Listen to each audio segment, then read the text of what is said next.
Welcome to Deep Dive. Today, we're diving into something I think a lot of us wonder about. Can you really make solid progress on a skill, like in just an hour, if it's focused? Yeah, it's a great question. And we're looking at this through the lens of a specific resource, excerpts from something called Let's Talk English for an Hour. Right. So our mission today isn't actually to learn English ourselves, but more to dissect the method here. Exactly. We want to get under the hood, see how this thing is structured, how is it designed to help someone, quickly boost their speaking fluency and confidence. Okay. And the resource itself is pretty upfront about its goal, right? Get you talking out loud, build that fluency, build confidence, practice stuff you'd actually talk about. And the number one rule, the thing they stress right away, is don't just sit there and listen. Yeah. Talk out loud. Like, move your mouth, make the sounds. It even says, if you mess up, just keep going. Which immediately sets it apart, doesn't it? It's not passive learning. It's framed as an active workout for speaking. Okay, so let's unpack this workout hour then. How does it start? It's interesting. They don't begin with, grammar charts or vocabulary lists. No, not at all. It kicks off straight away with mindset, confidence. You're immediately asked to repeat these positive statements. Like, I can speak English. I'm improving every day. I am not afraid to speak. Things like that. Why start there? Seems a bit fluffy. Or is there a strategy? Oh, it's definitely strategic. Think about, almost anything performance-based. Public speaking, sports, even playing music. Sure. Nerves get in the way. Exactly. Yeah. Fear, self-doubt. They're huge blocks. Yeah. So by starting with these affirmations, they're tackling the psychological barrier first. Oh. Before you can get to the tricky language stuff. It's about creating a mental space where you feel like okay to try, okay to make mistakes, because speaking is taking a risk, right? Right. It's like prepping your brain. Okay, so after the mental prep talk, where does it go? Then it moves into what they call a warm-up speaking practice. And it starts super simple. Just repeating basic sentences. Yeah. Repeat after me style. Like, my name is Fess. I live in Dip. Very basic building blocks. Okay. Then it adds slightly longer, but still very common. Sentences about a daily routine. Waking up, brushing teeth, coffee. Going to work or school, relaxing later, the usual stuff. Right. It's classic scaffolding. You start just mimicking sounds, rhythm. The routine stuff adds a bit more length, uses common verbs, all in a context you already understand. You're not really creating anything yet. Not yet. Just warming up the mouth, the tongue, getting used to the sounds. Like stretching before exercise. Okay, but then there's a shift, right? After repeating their routine sentences. Yes. Then comes the pivot. The source says, okay, now you talk about your daily routine for 2 minutes, independently. Ah, okay. So you go from just echoing to actually producing something yourself. And that jump is, I think, really crucial. You've just heard and said the pattern for talking about a routine. Now you have to find your words, structure your thoughts, and just talk. For 2 whole minutes. Yeah, which feels like a real task, right? Yeah. But not so long. It's terrifying. It forces you to activate the language you have, pull it out under a little bit of pressure. Bridging that gap between just hearing it and actually saying it yourself, building stamina. Bit by bit, yeah. Okay, so that takes you from pure repetition to sharing your own basic ideas. What's the next level they add? The next section is listening and repeating sentences. They call it sentence shadowing. Shadowing. So you hear a sentence and you immediately repeat it. Exactly. Try to copy everything, the pronunciation, the stress, the ups and downs, the rhythm. You hear a clear, natural sentence and just echo it back straight away. And what kinds of sentences are they using here? I saw examples like, I like learning new things, but also things about the learning process itself. Yes, it's a mix. You get practical ones like English is important for my future, or I study English to travel and meet new people. But then you also get reinforcing ones like I am not perfect, but I am improving. Ah, so reinforcing that mindset again. Right. And I will not give up. It's clever weaving the positive self-talk into the actual pronunciation practice. And the shadowing itself, why is that so effective?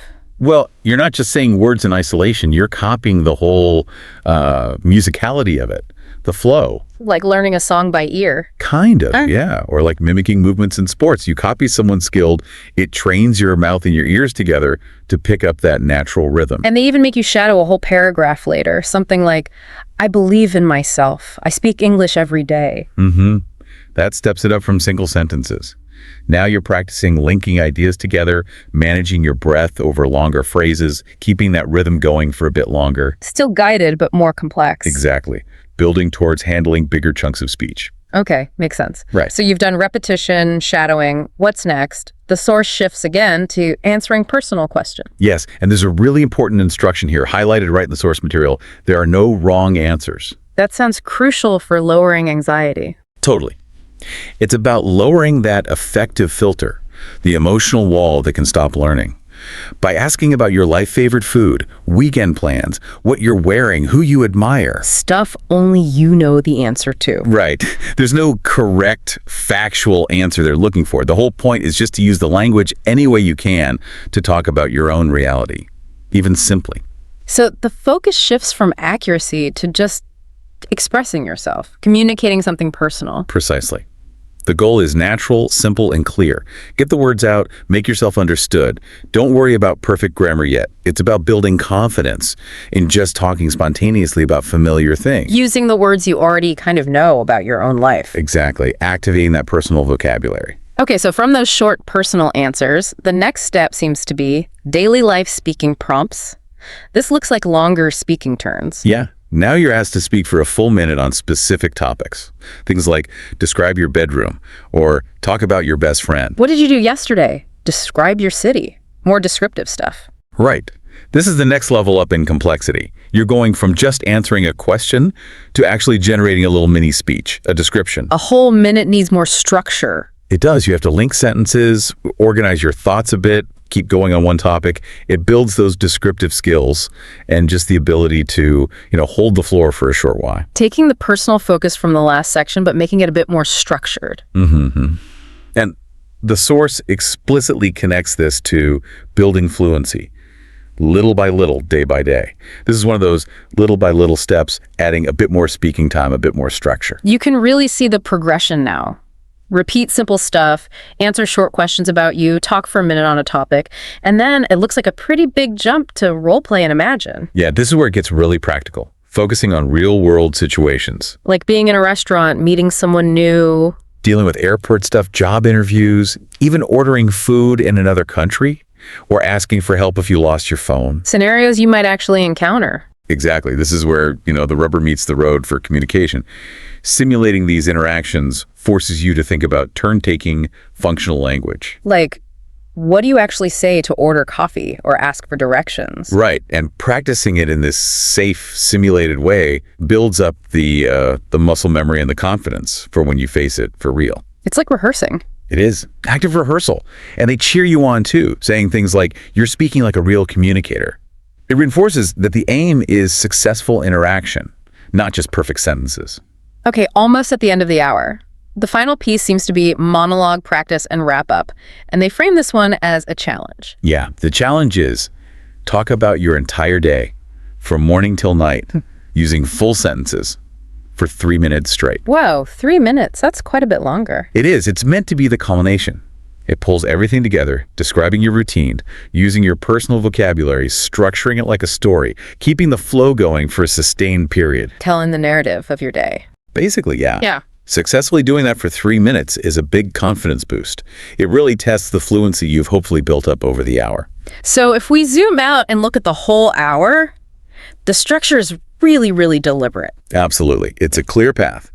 Controlled repetition, then simple personal answers, then slightly longer descriptions, then simulated conversations, and finally a longer personal story. From very guided to much more independent. And underpinning the whole thing is that constant command, speak out loud. Yeah, that seems to be the non-negotiable part. It's all about active production, doing the skill, not just learning about it. Every single section makes you talk. Which brings us back to why we're doing this deep dive and why it matters for you listening, whether it's English or, learning code or cooking. How does this super active, structured method help someone get better faster without just feeling, totally overwhelmed? Well, I think it works because it breaks a huge, scary goal like fluency Yeah. into small, manageable, actionable steps. Right. Each step is a specific type of speaking task. And each one builds on the last. Plus, the variety keeps it interesting, stops it from getting boring. Keeps your brain engaged. Yeah. And because you're constantly doing something with the language, repeating, answering, describing, pretending, narrating, you're building actual competence, not just head knowledge. It fights that feeling of just consuming information without knowing how to use it. Exactly. It forces application. And that's where you get those little aha moments like, wow, I actually said that, or I handled that role play okay. It's a very practical roadmap for practicing the performance itself. A blueprint for turning knowing about something into knowing how to do it. Well put. Fluency isn't something you just absorb. It's built through practice. And the source ends by hammering that home, right? Fluency is built not in one day, but every day. And it loops back to those affirmations again. I am confident.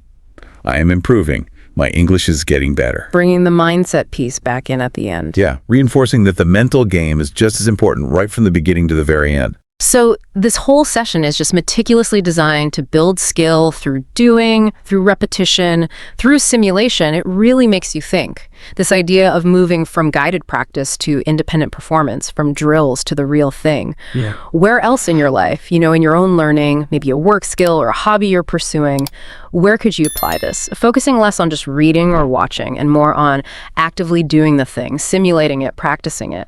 Could that unlock faster progress for you too? That's a really powerful thought to take away. Keep practicing, keep doing, keep exploring.